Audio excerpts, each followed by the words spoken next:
Joining me today are Wade and Kathleen Wiant, Sherry and Corey Foltz, as well as State Senator Stephanie Kunze, Teresa Gavarone. Also here today are Representative Jay Edwards, Representative Michael Sheehy, Representative Haraz Gambari, and former State Representative Dave Greenspan. We also have, I believe, 3 college presidents: President Rodney Rogers, Bowling Green State University; President Hugh Sherman, Ohio University, as well as President John Cumberford of Otterbein.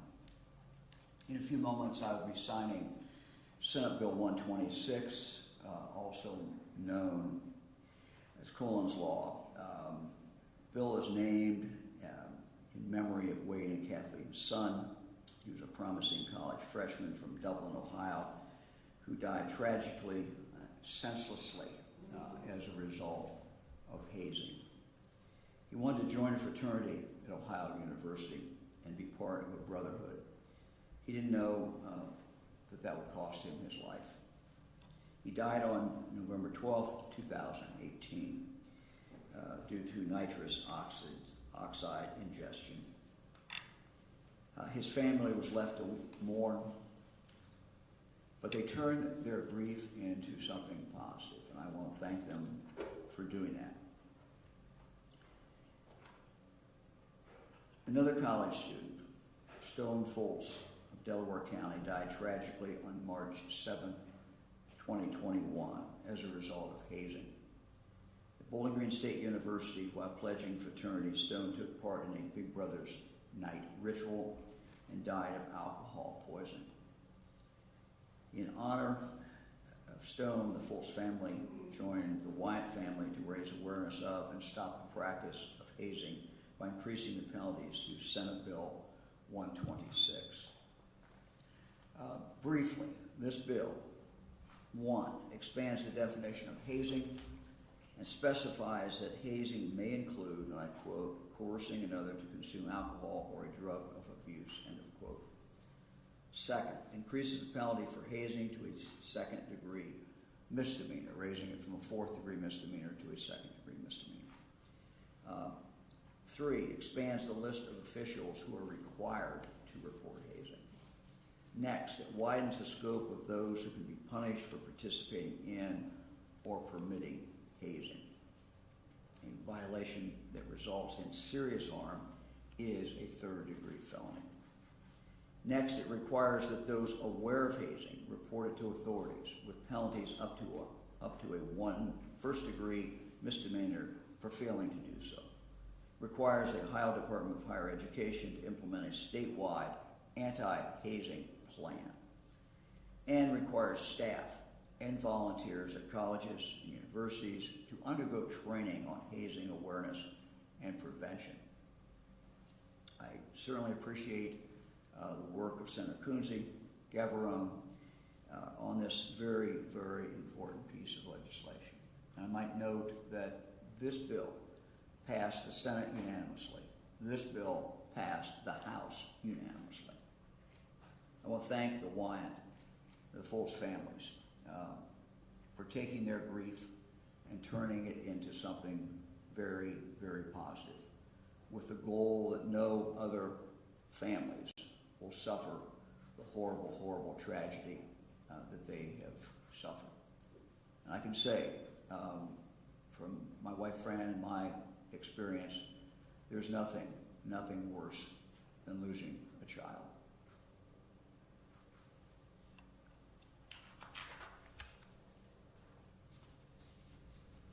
Before we have the other speakers, just a couple other comments.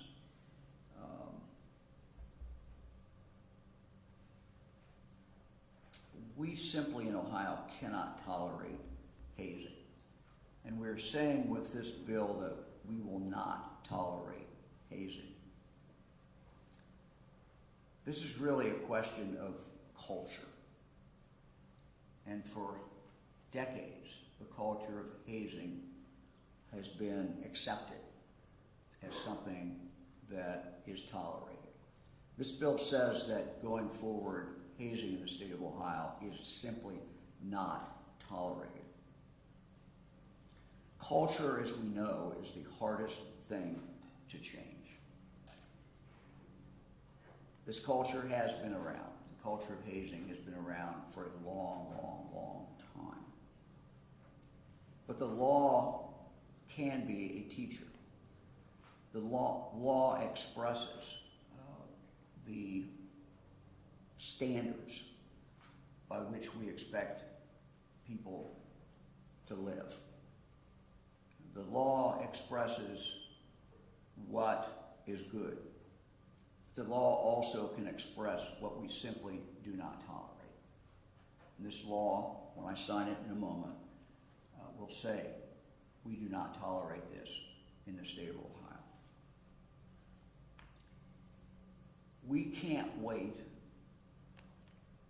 to get serious about this until we lose another child, until we lose another college student. The nature of life is that we sometimes only get serious about things when there is a great, great tragedy. And so we say with this law today that we're not only going to get serious when there's a death, we're going to get serious and say that hazing is wrong when there's no deaths, when everyone wakes up the next morning. That still is wrong. This bill casts a pretty wide net of those who will be responsible for hazing, and for those individuals who participate in hazing, even when no one ultimately dies. Let me now turn to the two families that are impacted, and I'm going to ask them to come up here, the Wiant families, the Fultz families. Then we'll hear from Senator Coonsey and Senator Gabbro. Thank you, Governor. Governor DeWine, on behalf of my family, we want to express our most sincere thanks to you. For the past 2 years, you have been a staunch supporter of anti-hazing legislation in Ohio. Thanks to your support and the tireless work of Senator Stephanie Coonsey and Senator Teresa Gavarone and former Representative David Greenspan and many, many other legislators, we have passed model legislation in Ohio that the rest of the country can look to in their fight to eradicate hazing. In collaboration with Prosecutor Keller Blackburn, Judd Horse and the North American Interfraternity Conference, Bruce Johnson and the Inter-University Council, we have made Ohio a leader in anti-hazing reform across the country. I'd like to extend thanks to our dear friend Scott Borgemenke for all of his efforts in bringing this law to fruition. I'm also eternally grateful to John Hazley, who has spent countless hours over the past 2 years teaching me, coaching me, and guiding me every step of the way. John, I don't know if I'll ever be able to repay you for all you've done, but it's my sincere hope that perhaps someday I'll be able to pay it forward. I'd like to acknowledge Tyler Perino for the courageous testimony he provided in honor of Collin's Law and sharing his horrific hazing incidents that he endured. I'd also like to thank Sherry and Corey Fultz and their family for the heartfelt testimony that they provided for Collin's Law and sharing the story of the hazing death of their sweet son, Stone Fultz. I'm inspired by the incredible work you all are doing in working with the Inter-University Council and the principals that will be across Ohio schools to be another critical step in eradicating hazing. I recognize that we would not have come this far had it not been for the exceptional media coverage that shed light on the dangers of hazing, starting 2 years ago with the work of Tara Morgan and since then many other fine journalists, and especially the Columbus Dispatch and their awe-inspiring team of Sheridan Hendricks, Mike Wagner, and Lucas Sullivan with their production of the Broken Pledge podcast. Through this, they brought to life with great clarity and vivid detail the horrors of hazing in hopes of saving another family from the tragic loss our families experienced. Most importantly, I want to thank my family, Wade, Austin, Olivia, Aiden, and Ava, The relentless support you've given me over the past 2 years gave me the stamina I needed to keep going. I know each of you made sacrifices so I could work on Collin's Law, and yet you never once complained. You only continued to encourage me. You believed in me, and that is all I needed. A few days after Collin died, our family gathered around the kitchen table to write his obituary. The first thing my children said had to be in it was that Collin always stood up for the underdog. Collin was a protector by nature. I can think of no greater way to honor him than a law in his name designed for the sole purpose of protecting others. Collin, I know you're watching, and I hope we made you proud.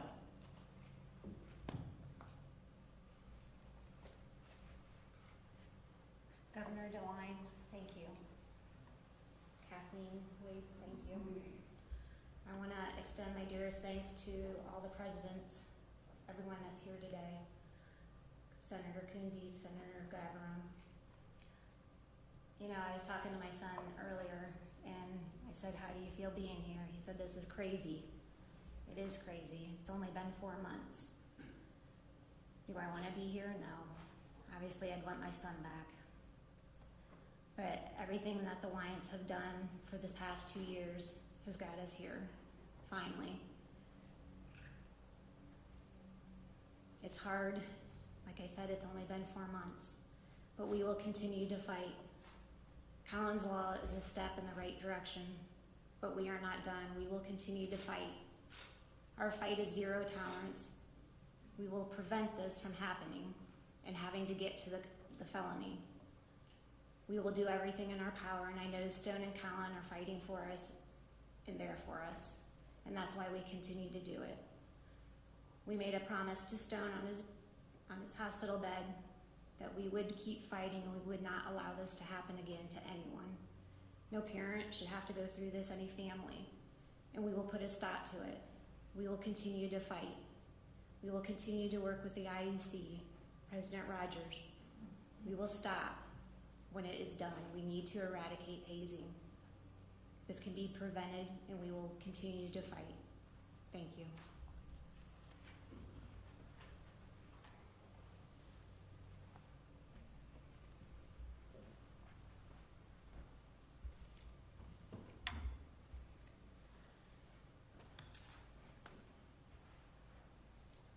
I just have a couple quick comments today. I'm so grateful for the Wiant family, for the Foltz family, and for Tyler Perino. I mentioned in my floor speech I was also grateful for the great media coverage that this law has received, and I'm very grateful to be standing here with our chancellor, our governor, our members of the House that have worked on this. Representative Greenspan, thank you very much for your leadership over the past almost 3 years now on this bill. And I believe as much as we celebrate, and I use that word in a very, not in a joyous sort of a way, but we do celebrate the passage of this law. But we also recognize and mourn the incredible loss that has brought us to this point today. It is truly the love of family and the heart of a mother who championed this legislation, why we are standing here today. And Ohioans are grateful, Kathleen, for your unwavering mission to not only change Ohio law, but to truly change a culture on our college campuses for all of our young adults to aspire to have a bright future. The governor kind of mentioned it, but I liken this to beauty for ashes. So thank you.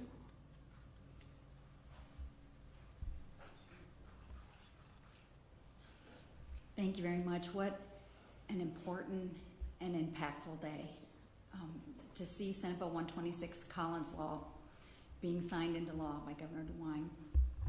I can't begin to tell you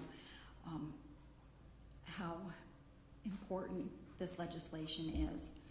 I remember last November, I believe it was, listening in Education Committee to then Representative Greenspan and to the Wiant family, and hearing the story of Collin Wiant.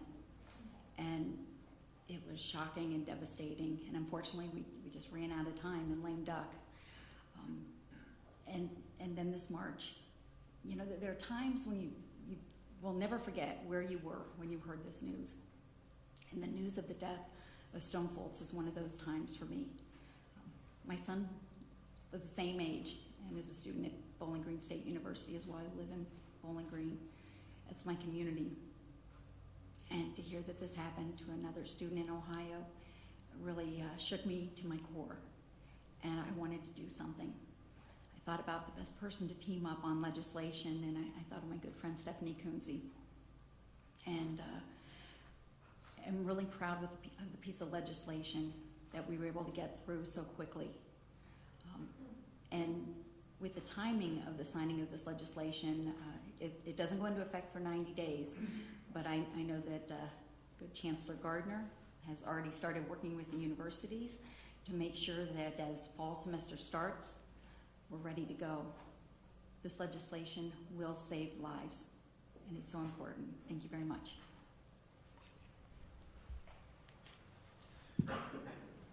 So I now will sign Collin's Law.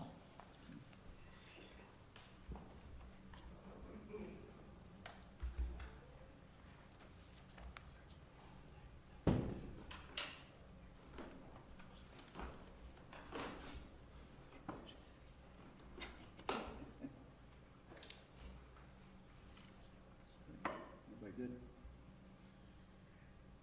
Well, as you can see, by the number of people here, what great support there is for this law. You can also see it by the number of pins here. So we'll get going here. So.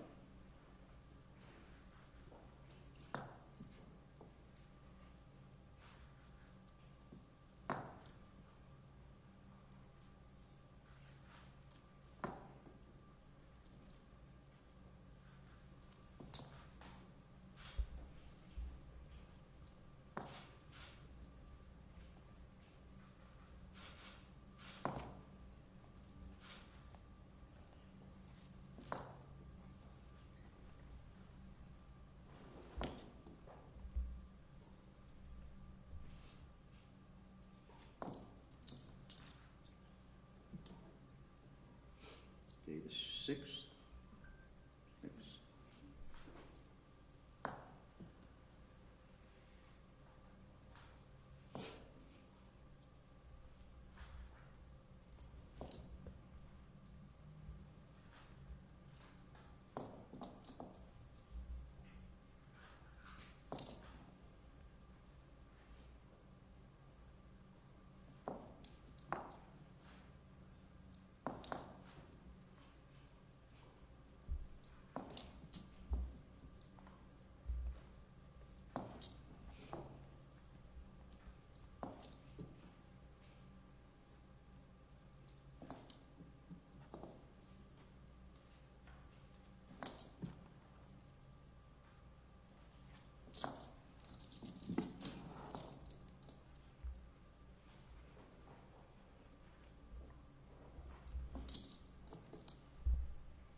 leave 2 for the archives.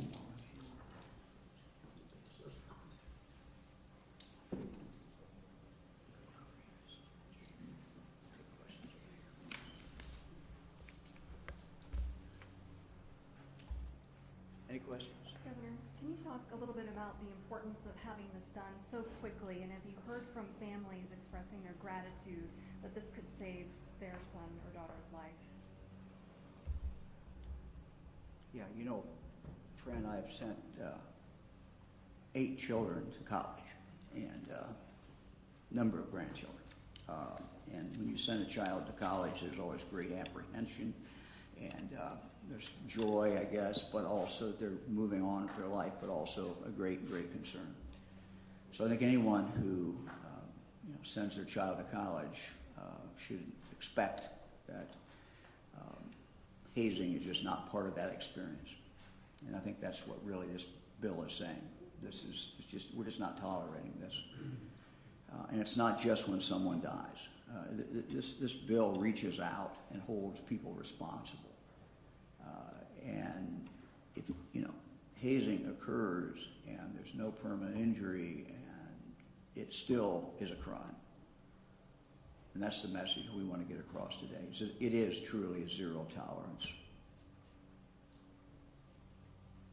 Anybody else? Governor, how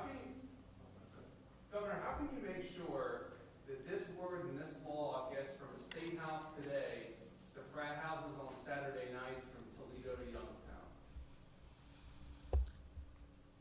Well, it's going to take a lot of people to make sure that the word gets out to fraternity houses or any place else where there is hazing, where hazing is part of the culture. I think our college presidents have made it very clear. We are blessed with a number of not only public universities but private universities in the state of Ohio. I think to a person, the men and women who are the presidents of these colleges and these universities have taken a stand against hazing. It is something that they will continue to drive down through their administration. And it's something that is simply changing, as I said, changing the culture that exists. I mean, when you think about it, hazing has just been accepted. And, it's something that after it occurs, as long as no one dies, everyone, people kind of laugh and say, oh, well, that's just the way it is. What we're saying today is that's not just the way it is. And that's not acceptable anymore. Governor, or to the university heads that are here, this bill obviously goes into effect in October. Students will be back before then. How do you make sure that they're safe when every weekend could bring its own risk leading up to this bill going into effect? Whoever wants to take it. One of the things that we have done in the past is that we have a very stringent anti-hazing policy in our university. And that affects not just the fraternities and sororities, but the athletic teams and all of the student organizations. So we just don't tolerate hazing at Ohio University. We've also developed training programs. We've put in place a code of conduct that informs students as to the proper choices they should be making. And we also have developed all kinds of programs for the sorority, all the student leaders, to make sure that they understand that it will not be tolerated. I might add at Bowling Green, and appreciate the leadership of the governor and the senators and representatives here, but the chancellor even this morning talked about immediately beginning to ensure that each of us at the institutions in Ohio are doing all we can do to do even more education. And so at Bowling Green, we've had a presidential task force this past spring that have been working on a variety of additional recommendations. We've had outside consultants come in and provide some additional advice, looking, of course, at best practices. We felt we were doing a very good job at this historically, and but we need to step it up even more in terms of education. And so beginning this fall, all fraternity sororities have to go through a commitment plan that includes additional education and training. But I think, and the governor mentioned this, the bringing additional eyes to this issue too, of having responsibility to those that may be aware that hazing is going on, but now there is a absolute responsibility to report that. And so we believe that that will also bring additional structure into the community to make sure that hazing is eradicated. Thank you. Governor, Sherry Foltz talked about taking next steps.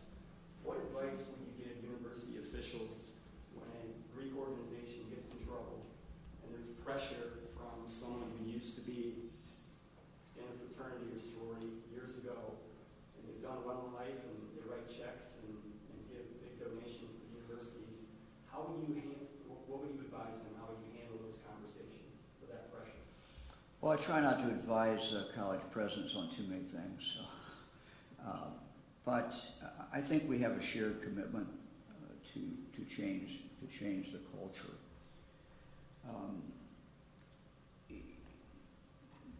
What we just signed a moment ago is the law now. It will be 90 days.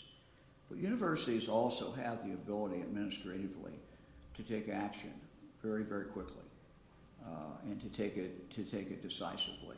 And I guess my recommendation to the universities in Ohio, and we are blessed with great universities in Ohio, is to take that action. And if hazing is going on, hold those people who are accountable, whether there's been an injury, permanent injury, or whether there's not been a permanent injury. I think decisive action, and just literally the goal should be to drive hazing to the ground and not have hazing.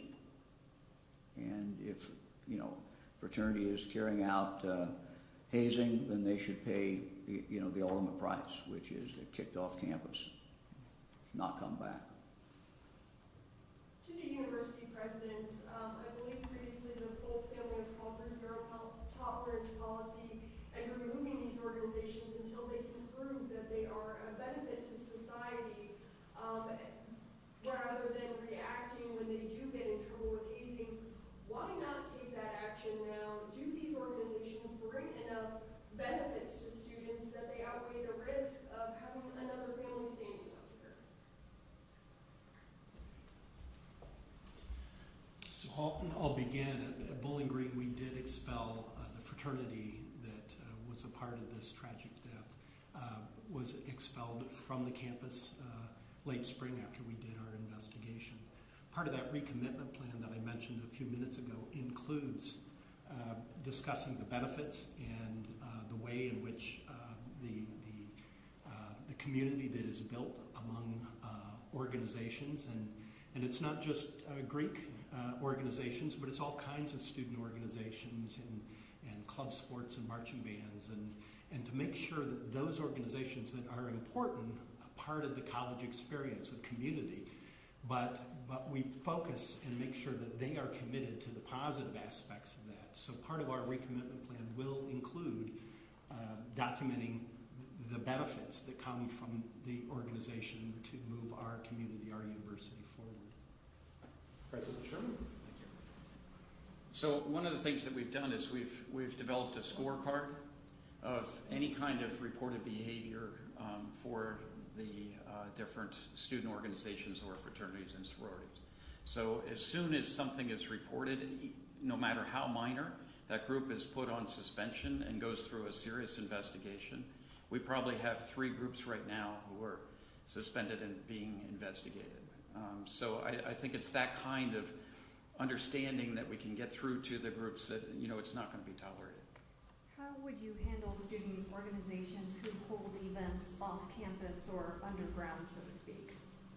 That's the hardest thing. I agree with your point. I mean, again, it still can be reported, and we will take action against that organization, and they will be suspended for years, right? I mean, if an event of hazing is proven, they're suspended immediately for 4 years. Governor, in light of Neil Clark's book, did you accept a $5 million campaign contribution from First Energy in exchange for a new No, it's just ridiculous. Governor, I had a question about a separate bill on SB 52, the wind and solar facilities bill. Your view on that, and will you be signing that soon? We're looking at all the bills. As you know, we had a flurry of legislative activities. We usually do at the end. That's kind of the way it always works in a legislative body I've been in or associated with. And, we signed a number of bills last week. We're looking at the remainder, so I'm not going to comment until I've had a chance to go through them. We're in different stages of looking at these different bills.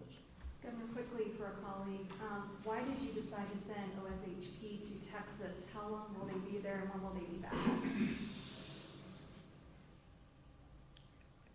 When we are requested to send support by another state or by the federal government, it is something that does not occur very often. It's something, when we make that decision, we have to weigh, what detriment it might be to the state of Ohio versus the benefit.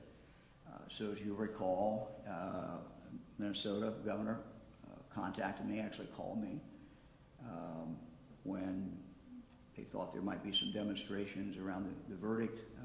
We sent out some highway patrol, I think for a period of 4 days. Last October, at the request of the federal government, we sent Ohio National Guard to our southern border. They are still there. A week or so ago, we got another request from the federal government to send additional Ohio National Guard to the southern border. They will be going out later in the fall. I approve that as well. We also received a letter from the governor of Arizona and the governor of Texas asking for Ohio State Highway Patrol support and help. We analyzed that and made a decision to send few of our Ohio State Highway Patrol under limited instructions as far as limiting what they could do, but we sent them to Texas. These are all requests that we have received. What happens at the southern border of the United States impacts Ohio. And I can tell you from 8 years as the Attorney General of this state that the vast majority, almost all the drugs that are coming into the state of Ohio come across our southern border. So we have a real interest in securing the southern border. We were asked to play a small part in doing that, and I said yes. I think it's in Ohio's interest to do that. Thank you. I think it's the right thing to do. Governor, back to Collin's law. If hazing does continue throughout the next semester, will there be any talks about expelling Greek life from the state of Ohio permanently? Well, this is a decision made at the university level. I think that when you see hazing and when it continues, it does raise a question that a university has to ask itself: is the benefit of Greek life, does that benefit exceed what's the risk? And I think every university has to make that decision. And I'm not going to tell them what decision that is. But that really is ultimately the question, I think. So we have an opportunity now. This is a new beginning in regard to our quest in Ohio to get rid of hazing. And let's let it play out. Let's see how this goes before we cross the next bridge. Anybody else? Okay, quiet group today. Thank you all very much. There you go.